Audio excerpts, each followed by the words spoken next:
like to get to 150, mate? I know a few times you must have wondered if you'd even get near the milestone. Yeah, really exciting. It's a proud moment for myself, but also my family who've kind of rode that wave with me. Had a lot of highs, but also had a few downs with some serious injuries, and yeah, I'm so grateful for the support I've had. Catching up with Jonah Pez, who's sadly done his ACL, I went around to his place last night. He had the operation the day before, and his mum had flown in and taken 2 weeks off work to help support him, and it was eerily kind of similar to my experiences with my mum. And when I've done my 2 knees, she gave up a lot, took leave, and come down to kind of nurse me because it's pretty testing time. And then when I did my Achilles actually in 22, my sister took some leave off work and come down and help me for 2 weeks. So yeah, it's a great honour for myself, but also to have my family to help me get through those tough moments and get to 150, and then my partner of late, the challenges of last year, and I suppose moving back towards the bench and losing the captaincy and stuff. So she's been a real rock for me. And so, but yeah, as I said, when I received my jersey, it's I've had so many amazing positive experiences, and it's such a privilege to be an NRL player and to play for this great club. So I've had a couple of down times, but the reality is every day I've had so much fun coming into work, and debuting in 2015, so this is my 10th season in NRL. It's been such a joyful experience. With Jonah, how was he, and what advice did you give him? Because I know you're a font of wisdom on dealing with these things. Yeah, we the night before his surgery, we actually went for dinner, and I kind of called to the ACL club. So for you to qualify, you had to have done 2 ACLs. So there was myself, I've done 2. We took Chris Lewis, another Storm teammate, he did 2. And my housemate Brad Wilkin, who's at the Melbourne Rebels, he's actually done 3. So there was a lot of wisdom at the table. But yeah, it was great just to, I suppose, sit down with Jonah, and that's the first time he's ever done that. So to try and give our shared experiences and give him a bit of a outlook, I suppose, of the immediate wound treatment and some tricks there that I've kind of sadly learnt through experience. And then long term, it's a long journey he's going to go on, but once you get past the initial disappointment, and it's a really tough time for him and the player, and he would have thought I'm playing 20, 25 games of footy this year and featuring the NRL like he did at the start of the year.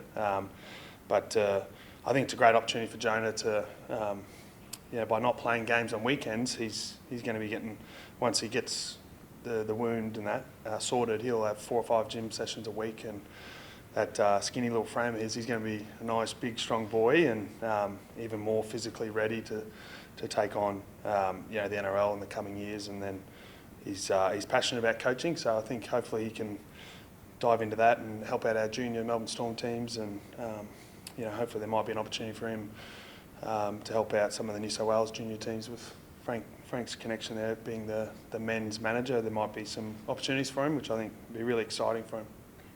See the t-shirt that you're wearing. How do you feel about him kind of overshadowing your milestone? You guys obviously go back a long way, being housemates when you were just kids, really. Yeah, it's so great to share the milestone with him. It's we've been through a lot, and we're kind of both 18-year-olds when we first got here, but we're both from Central Queensland as well. And before his Bucks, actually, he sent me a photo of a team sheet in 2006. I think when we were about 12. I was playing for Gladstone, he was playing for Rockhampton in cricket. So, it's kind of crazy that we've come from there and then been at the club for over a decade together. And we've both had some challenges, but really, as I said, when I had our internal club presentation, I'm so proud of the guy he is. He's obviously a bit of a maverick, but he's really matured as a person, and he's had his challenges, but it's amazing to see him, how good of a father he is, and a good husband to Bianca. He's really mellowed. If anything, he's gone a bit boring, but it's really exciting to see him turn into the guy he is, and the care he has for his family. So to share that night with him, it's going to be a real big honour. Did you think when you guys, I guess, moved in together that 10 years later you'd both still be at the club and hitting milestones like this? Oh, there's probably a couple of sliding door moments there. A couple of times where I've thought I'd probably maybe be leaving. For whatever reason, lucky to still be here, and I'm sure he had a big decision there with the Dolphins coming in, and I'm sure the financial offer there and the lure of playing under Wayne Bennett. So it's amazing he stayed, and he'll be a one-club player, I hope. And no, I don't think so. I think the man couldn't make a cup of tea when we were living together. So to think he's played 200 games in probably the toughest, rugby league competition there is, and to be at the top for so long, it's phenomenal. He's just a freak on the field, really. But as I said, kind of seeing him go on that journey of becoming more of a professional off the field and looking after himself and his body, I think that's really put him in good stead. From the outside, you guys kind of seem like the odd couple, really, because you've always been quite studious and, ambitious in terms of what you want to do off the field and that kind of thing, whereas, like you say, he's been a bit of a maverick and that, but you're obviously great mates. Yeah, we are. And I think that's the best thing about sport. You come from all different kinds of backgrounds, and I just enjoy his company. I think he's the worst at replying or calling and trying to socialise, but he's one of those guys that when you're with him, you just have the best time, and you can't be angry at him, and he's just such an enjoyable friend to be around, and we've had plenty of great memories living together, and then also in our later years, at his wedding this year, and just spending time together. And I think we've got a lot of friends that we started the club with that we're still very close with, like Joe Stimpson. He's actually my opposite number at the Titans tomorrow night, and Joe, Dean Britt, myself and Munster, we were all 18 living together for a few years, so it's kind of pretty crazy thing that there'd be Munster and myself, but then also Joe on the other side of the field tomorrow night. So as I said, it's been a great ride, and I don't think too much about the games I've played over the years, but more so about the friendships I've made. And it's so lucky to have so many great friends and experiences, and also it's just a great environment to be in at the Storm. And Craig and Frank, they're probably the two main guys responsible for creating that, and certainly carrying on the earlier generations of the Storm and protecting that. So they've done a wonderful job to make the Storm a really great place to come in and work, but not only in the football, but the commercial team, and Rodsky's doing a great job there as well. How did he still have a cricket scorecard from bloody under 12s? Did he make some runs or something, or what? Well, I don't think so. I think I belted him around a bit. I think, I think it was a bit early before T20, but my strike rate would have been pretty similar to that Fraser McGurk. I had my way with Munster that day, I'm pretty sure. I don't know if the records will reflect that, but you guys won't be able to tell anyway. So, My goodness. Oh. How are you feeling about your role at the moment, and any kind of personal ambitions for this season on the field? It's been probably a bit of a challenging 6 months, or since end of last year, moving back towards the bench, and then losing the captaincy. It's probably fairly a fair whack of the ego, I suppose, or I suppose what I considered my role. But I kind of took some reflection on that, and I just really love this place and this club, and I just want to see us be successful. And I'm just really excited about contributing in whatever way. Starting the year on the bench and just trying to add a bit of spark and just do my role really well.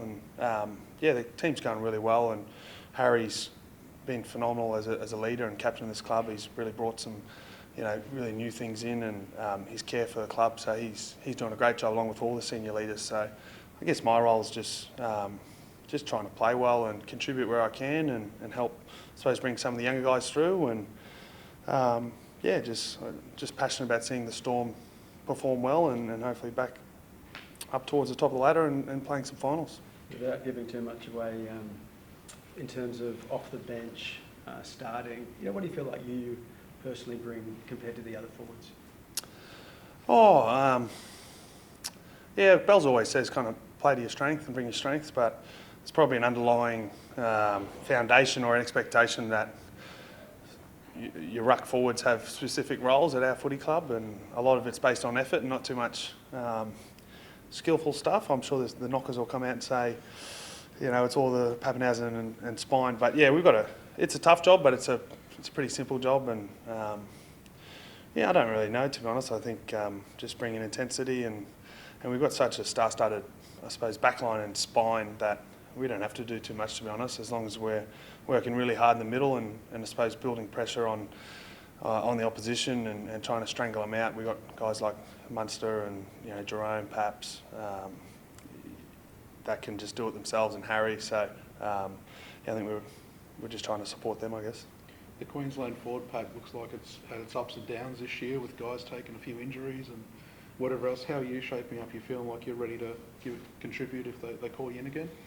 Oh, I think you always aspire to get picked in that, but yeah, I'd probably say, probably wouldn't consider myself really in the frame at the moment, but you certainly, as a proud Queenslander, it's a huge honour to play, for that team and in that jersey. So yeah, it's certainly an aspiration to get back in and into that arena, but I'm just looking to really contribute and do my role at the Storm, and I've really enjoyed the start of this season and where we're at and where we're heading.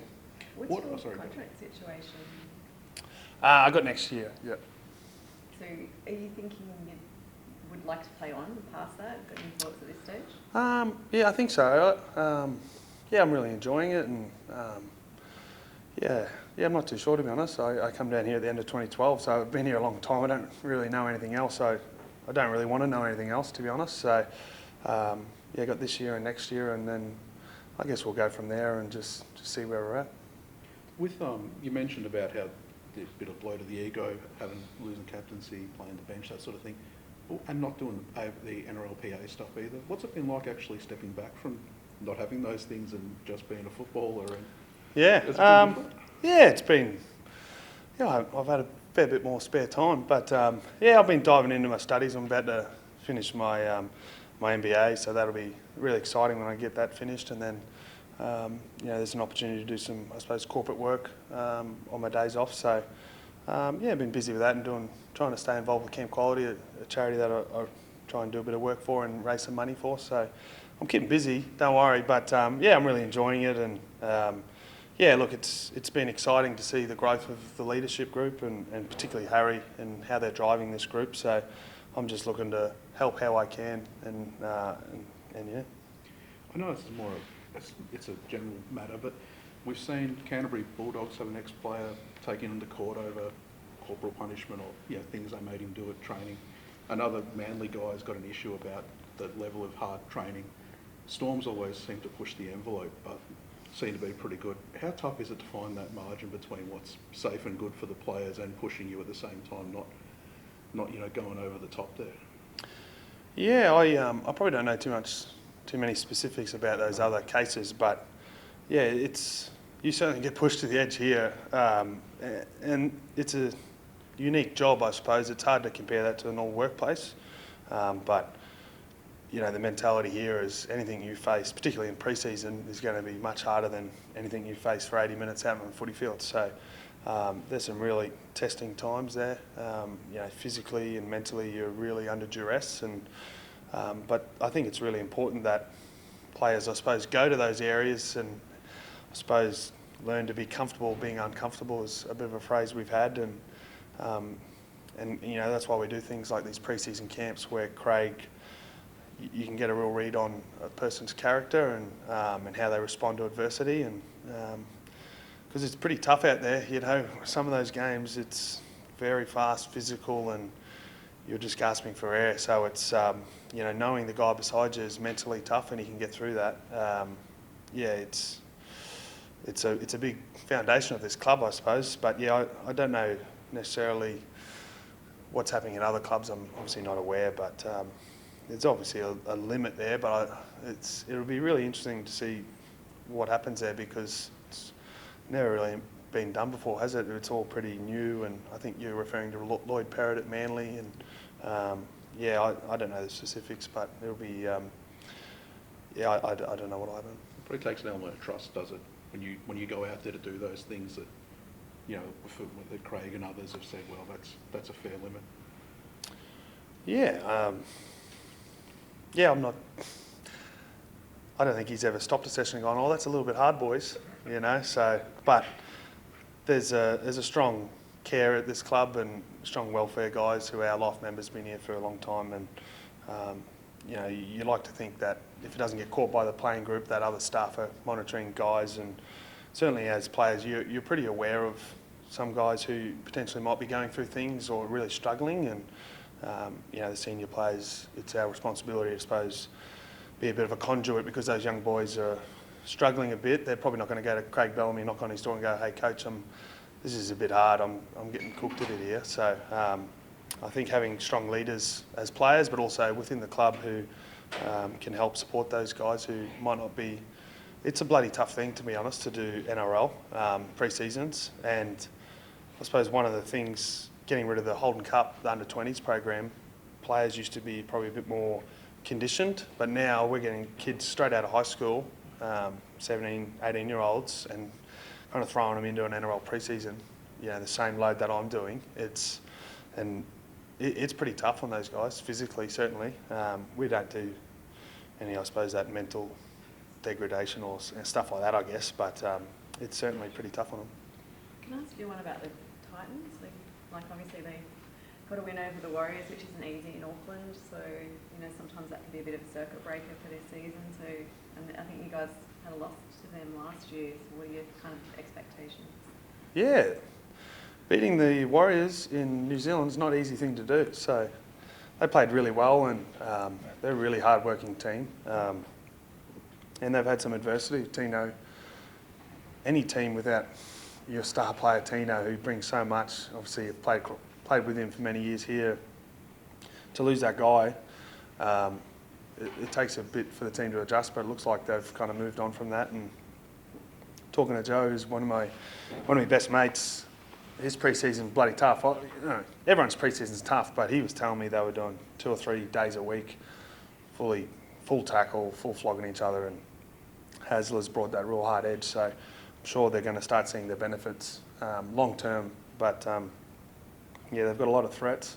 Dave Fafita's, you know, back to his freakish best, and we've been watching a bit of footage of him, and it just looks easy for him, particularly scoring tries, which is frustrating for a bloke like me. I think I'm about 6 in 150 games, so I might have to watch some more clips of him. But he's such an impressive physical specimen of a guy, and then guys like AJ Brimson, who's got the speed and physicality, and yeah, they've got plenty of strike there. So, and as you said, we played the Titans last year, and they're similar squad, and they tailed us up. So yeah, we've got to really keep an eye out for them.